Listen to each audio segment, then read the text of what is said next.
Qo'qonda portlash, qurbon bor. 16 fevral kuni Farg'ona viloyatining Qo'qon shahridagi ko'p qavatli uylarning birida gaz portladi. Hodisa oqibatida bir kishi halok bo'ldi. Bu haqida viloyat favqulodda vaziyatlar boshqarmasi xabar berdi. Qayd etilishicha, soat 21:18 da Qo'qon shahar Muqumiy ko'chasida ko'p qavatli uy yonayotgani to'g'risida 112 tizimi orqali Farg'ona viloyati favqulodda vaziyatlar boshqarmasiga xabar tushgan. Yong'in joyiga yong'in qutqaruv ekipajlari soat 21:23 da yetib borib, 21:25 da o'rab olingan va 21:32 da batamom o'chirilgan. Bildirilishicha, yong'in gaz va havo aralashmasining chaqnashi oqibatida sodir bo'lgan bo'lib, 28-uyning 50 kvadrat metr maydonda tom va shift qismi hamda uy jihozlari yongan.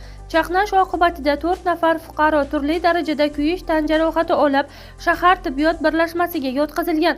Ko'rsatilgan tibbiy yordamga qaramasdan bir nafar fuqaro vafot etgan. Hozirda hodisaning sabablari aniqlanmoqda, deyilgan xabarda.